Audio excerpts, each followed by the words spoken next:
My hot take is that performance reviews shouldn't be gut based. They get some kind of a template, often from HR, and then it's like I read the question and I fill this out based on my current thinking. Like it's lacking the perspective on the growth journey that the person did within the year, because you're just pinpointing this one moment in time where you sit there and be like, oh yeah, well maybe that was good. Hello and welcome to another episode of One Night in Product, Hot Takes Edition, where I speak to one person about one thing, get straight to the point, and find out what's on their mind. Now, if you've got something on your mind, why not head over to onenightinproduct.com/hot, where you can find a time, grab a slot, we can have a chat and we can share your opinions with the world. But even if you don't want to do that, head over to onenightinproduct.com anyway, where you can find a list of all my old podcast episodes, as well as links to the podcast and all your favourite podcast platforms, and YouTube, where you can like, subscribe, share, comment, and all of that good stuff over there. Anyway, let's get straight to Myles Sutholt's hot take. So in front of me, I see a kind of a grey background. Looks like a kind of overcast sky and a corner of a painting and a gentleman in front of me with a headset on, looking ready to give me his hot take. So I'm going to throw over to you and ask you who you are, what your name is, where you're based, what you do, and most importantly, what is that hot take? Hi, yeah, I'm Miles. I'm from Germany. I am head of product at Field, which is a company that digitizes the health supply chain in Africa, mostly Nigeria and Kenya. And my hot take is that performance reviews shouldn't be gut based. And I feel like this is the common knowledge, because I was just on a leadership summit and they were all like, oh no, it's such a negotiation. And I don't think performance reviews are such a negotiation, to be honest. Okay, so there's a lot to dig in here about performance reviews, and I guess, you're people leader. I've been the people leader in companies in the past, so like we've both given our fair share of performance reviews, up to and including, sadly, occasionally kind of job redundancies and stuff like that. So like there's this whole big area here. But when you say gut-based, I mean, how are you seeing a lot of these performance reviews, like the decision criteria, for example? Like what are they using? What gut elements are they using at the moment commonly, do you think? So, drawn from my own experience, and we had a discussion about that in like a mid group, like 5, 6, 7, 8 people. They get some kind of a template, often from HR, and then it's like I read the question and I fill this out based on my current thinking, like right out the top of my head. And I'm like, no, this is not how you're supposed to do it. So do you think this is almost then like a problem of recency bias? Like if you ask you, for example, like if you're my boss and your HR team comes to you in November and says, right, Miles, it's time to rate Jason, and you're like, oh well, yeah, he was kind of okay recently. He helped me out on that project, and he's been in a good mood and stuff. And you kind of forget all of the stuff that's happened before that. Like, do you see that recency bias being a big problem? So it's a recency bias, but I think it's also a personal bias. Like if I really like you, I might tend to have all the good things in mind. Never happens. Never happens.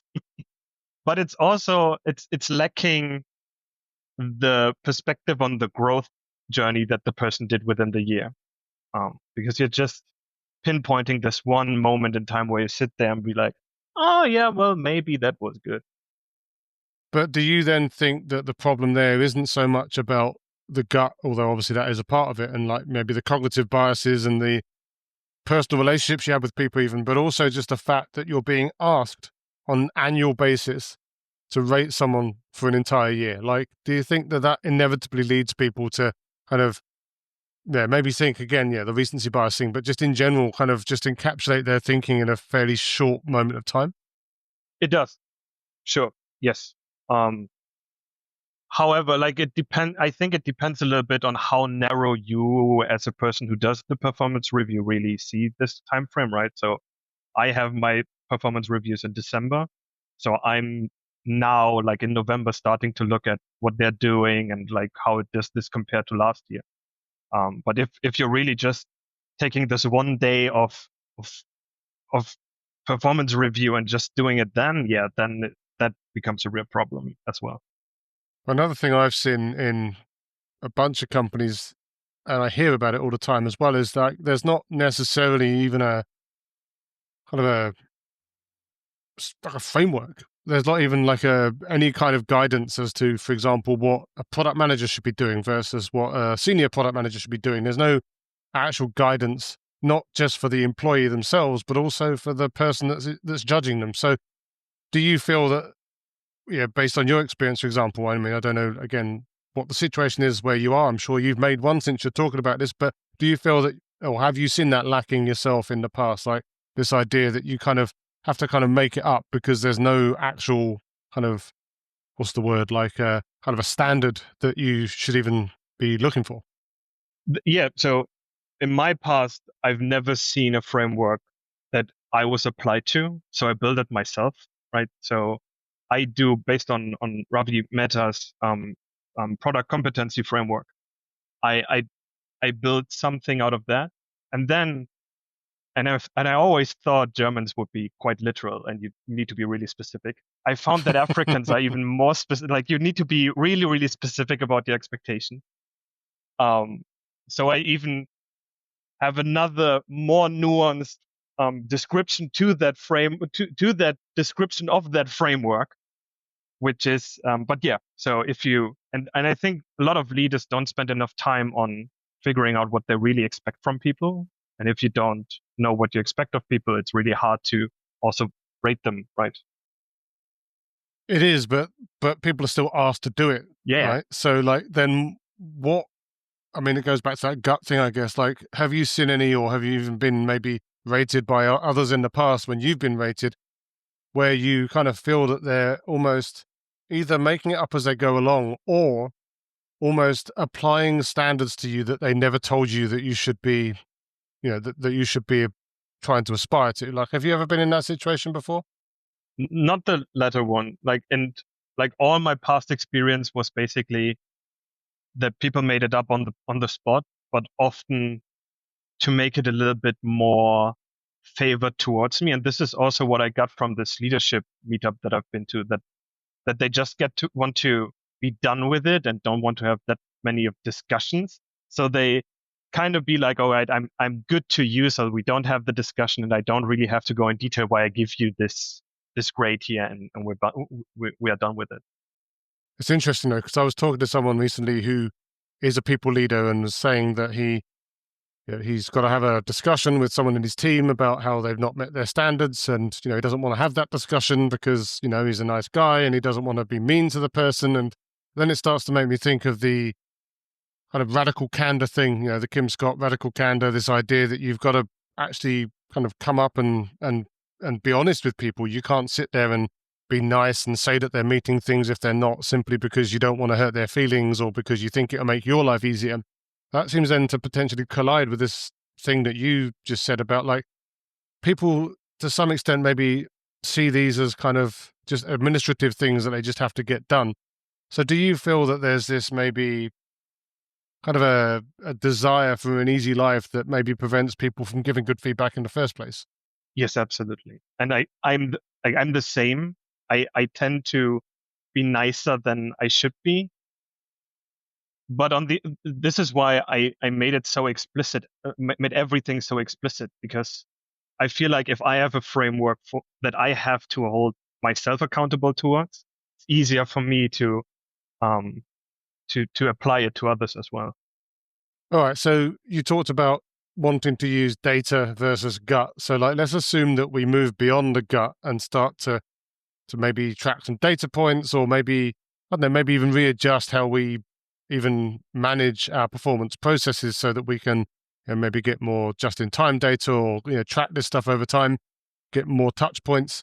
Like, what are some of the things that you recommend aside from building a framework, which you've just kind of mentioned? But like, what are some of the ways that you kind of recommend that people use data, or collect data or track data so that they can actually make an informed sort of performance decision versus just taking it by the seat of their pants?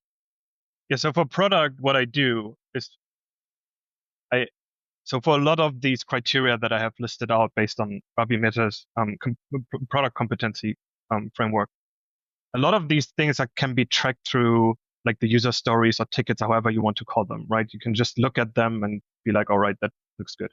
What I do to kind of offset this bias is I asked ChatGPT to rate it as well, just to kind of have a feeling. Ooh, Yeah, just to have kind of a feeling hang of. on a minute. Come on.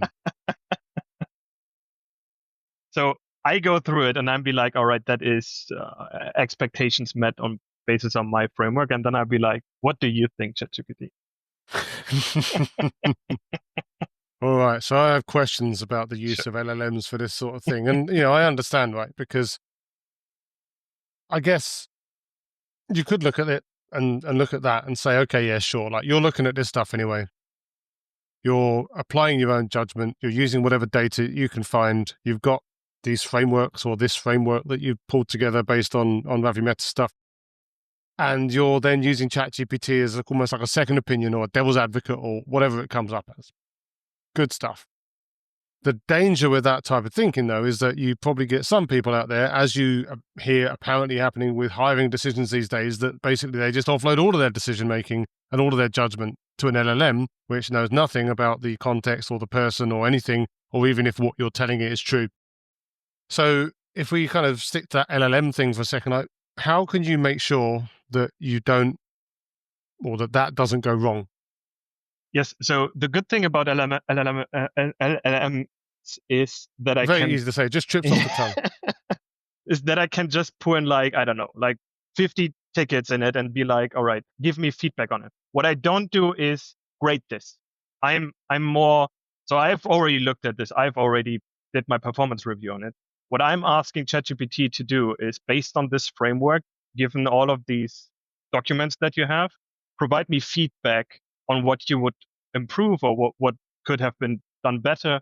And I look at this feedback and then I can assess whether, all right, this is where ChatGPT lacked context. This is, and this is something that is actually true. I didn't see that. Let's recheck. So I use it more as kind of a bouncing board for me to see whether I missed something. Yeah, no, I mean, fair enough. And, again, you can just, as long as you've got someone actually looking at the results. But a lot of what you've just described seems to be very kind of ticket focused, Jira focused, kind of, as you say, kind of user story focused. A lot of the kind of day to day, let's call it, you know, operational work of a product manager that's kind of sitting there and churning stuff through, writing tickets, making sure that the tickets go through, maybe starting to worry about like how long they take to go through and stuff like that. But it doesn't seem that it necessarily covers some of the other facets of the product manager's role around, like, aligning across teams and, making sure that they're getting out and speaking to customers and making sure that they're doing their data analysis and stuff. So how do you pull in data points to, start to judge some of that stuff? Yeah. So I the so what I do, or what we do, is we have this log of issues that came across like every once in a while. So every time a stakeholder was not aligned, this is an issue that comes that is logged in our log, and then we look at it and say like, oh, what happened, and we rework it from there. So I can use that as a data point as well, right? So I have all of these issues. They are clustered and they are typed. For data analysis, what we do is that we leave the comments on the sheets, and I can see like how much time did we spend on ping pong of like get this right. So it's more about, so it is a lot about documentation, I guess, and not like an additional to take notes, right? But a lot of leaving everything that there is, and just so that you have a reference point for that time of the year. Yeah, make sure you don't forget anything or to put it in there, or otherwise you'll get docked from your own performance review. But this whole thing about logging and kind of keeping notes and documentation, it kind of makes me think of another thing, which is that one of the biggest problems with performance reviews, again, we talked about it earlier, this idea that they're kind of an annual thing, they're kind of seen as an admin task, something that you have to do to satisfy the HR team. And, that is true to some extent, but at the same time, obviously, you need to have some kind of heartbeat for tracking performance, especially in some companies where it's used for, pay rises or promotions or whatever. But there's still this kind of potential gap throughout the year when you're missing loads of stuff because you just didn't write it down or you didn't, talk to them even. And then it starts to make me think of things like one-to-ones and stuff like that as well. Like, not 100% popular these days with certain quarters, but obviously kind of a classic management technique, one-to-ones with your direct reports and, skip levels and stuff like that. So how do you see that kind of thing fitting into this kind of data-driven, evidence-based performance reviews? Like, how do you or recommend using one-to-ones and similar types of approaches to make sure that you're tracking stuff throughout the year? So yeah, I use one-on-ones to provide feedback and like look at what they're doing and discuss how they could improve that. And I use two tools to document this. The first one is that I just on my Notion for myself, I track what we talked about and the decisions that we make. But I also use an AI transcript kind of tool. Oh, not more AI. Come Yeah, on. more AI to just give me like a summary of what we discussed. It's not about keeping the decisions or all of that stuff. It's literally just to summarize all the context so that if I look in like half a year later, I know why we talked about this and I don't have to write all of that stuff down myself. But another thing that occurs to me, talking about sort of data-driven stuff, well, two things really occur to me. One of which is there's the danger of veering towards vanity metrics, like this idea that you're going to start tracking things because they're easy numbers to capture or whatever, but actually they don't really show the value of the thing that you're trying to measure. But also there's the other option to talk about, which is like, if you make something a target, like an actual data-driven target, then it's really easy for people to start to try to game that target. Like, oh, you've got to do X amount of tickets in a sprint or something like that. So they just start making really easy tickets so that they can make sure that they absolutely get those tickets through. So I guess that's a bit of a two-parter, but like, how do you see the kind of making sure that people don't end up trying to game or that you're trying to measure the wrong things and kind of keep on top of that as you go through the year as well?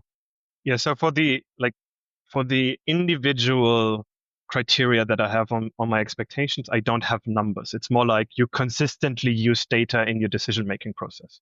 So if I look at all your decisions in your decision log, there should be always data in it, right? So it's more like this. And it's not so much about you have, I don't know, mapped out the stakeholders in 5 out of 6 of your tickets. This is not helping anyone, I guess. So they are more qualitative than quantitative, the expectations. So the issue with qualitative data is, of course, that then needs to be analyzed, which could then use your own gut again to actually do the analysis. So I guess there's a question there about objectivity in the qualitative analysis. And that then starts to make me think of things like, more than one person analyzing the data. Like, is that an approach you've used, or do you feel that that's something that you kind of keep in your own bucket?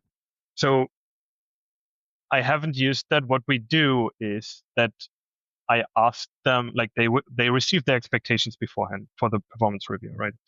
Well in advance. And I asked them to go through everything and self-evaluate and also look for examples to prove why they would evaluate them on that level so that we actually can have a meaningful discussion. Because I am certain that I will overlook something. And if they can tell me, all right, but you remember this one? And yeah, you're right. Maybe you're not significantly below expectations, but just below expectations or whatever. Yeah, it's always interesting that kind of above or meets or below expectations. And it's almost like people see that as like a grade A or a grade B or a grade C. And like if they get anything, like if they meet expectations, even that they've failed somehow because they believe that they should be exceeding them. And of course, you get this then scenario like with driving licenses that, that 75, 80% of people think that they're an above average driver, when actually, of course, that's statistically impossible. And this idea that actually our standards are really high and therefore meeting those expectations is actually pretty good. And it's almost like a logarithmic scale. I think that one of the things that I do see is that people very much see that as a linear thing. And if everyone's not exceeding, then they feel that they've failed. So I think there's some work to be done on messaging as well. But if people want to come and talk to you after this about like, your approach to performance reviews or try and find out about that framework or any other questions they might have about this stuff, where can they come and reach you? LinkedIn is the easiest one. LinkedIn it is. I'll make sure to drop that into the show notes and maybe you'll get a few people rating your performance on this podcast as well. But obviously, I think it's a really interesting topic. I think that performance reviews and performance evaluations are things that are done inconsistently and not always well, and it's something that could be really meaningful to people. So hopefully this will inspire some people to think again. But in any case, as for now, thanks for your hot take. Thank you.